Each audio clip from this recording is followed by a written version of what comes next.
maanta taariikhdu tahay 15 bisha toddobaad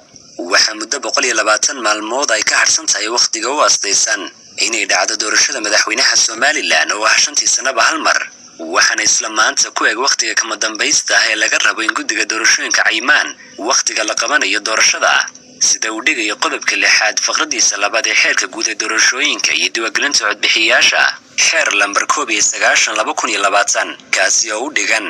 guddiga doorashooyinka waa inay Caymaan waqtiga doorashada 120 maalmood ka hor waqtiga doorashadu dhacayso madaxweynuhu waa 15 maalmood gudahood ku soo saaray digreetada Caymaada muddada doorashada kadib marka uu helo Caymaada guddida Soomaaliland ilaa iyo hadda ma jiro guddi doorasho dhameystiran oo go'aan ka gaadhay qabsoomida doorashooyinka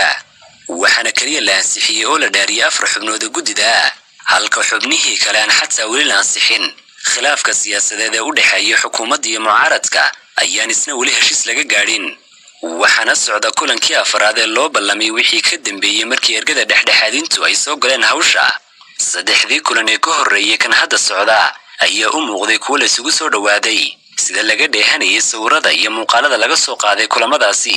balse ma jirin xogo dhammaystiran oo caddayn kara qodobada shir walba la iskula qaatay oo aan ka ahayn ku ballamida maalinta xigta kahor intii aanay bilaabin kulamadani waxa kaalin isu soo dhaweyn dhinacyada ah waday ergasi iskooda isu xilqaantay oo ay kalsooni siiyeen mucaaradka iyo xukuumaddu kadib markii ay Soomaaliland cagaha la gashay xiisad siyaasadeed oo sababtay in mucaaradku ku baaqaan banaanbaxyo lagaga soo horjeedo xukuumadda taasoo sababtay in xukuumaddu dhinaceeda qaado tallaabo kaga hortagaysa ficilada mucaaradka iyo taageerayaashooda madaxweynaha Soomaaliland Muuse Biixi Cabdi ayaa 7 bishii Maarch ee sanadkan sheegay in doorashada ururadu tahay mid ugu soo horeynaysa la qabanayo ka horta madaxweynaha isla markaana saddexda urur ee ka soo baxay noqonayaan xisbiyada u tartamaya doorashada madaxweynaha oo uu sheegay inay dhacayso 13 bisha November ee isla sanadkan saddexda doorashada ugu soo socda waxa uu soo tartay xisbiyada haddii ay yiraahdo June bisha la yiraahdo ugu dambeeyay May waxay guddiga ku dhawaaqi doontaa in diiwaangelinta oo ay tartamayaan ururada xisbiyada oo marka laga bilaabo xisbiyada wax saddex xisbiyo waxa xuquuq u leeyahay waa inay ururada tartamaan saddex xisbiyo soo baxay islaayoo taa ugu jiro 13 xisbiyada mucaaradka ah ayaa kadib dhinacooda ka soo horjeestay hadalka madaxweynaha iyagoo sheegay in aanay aqbalin doorasho ka soo horeysa midda madaxtooyada ee 13 November shacbiga Soomaaliland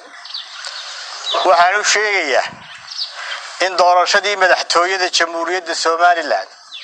ku mudaysan tahay 13 November 2022 cid ku muransan ma jirto cid ku murmi kartaana ma jirto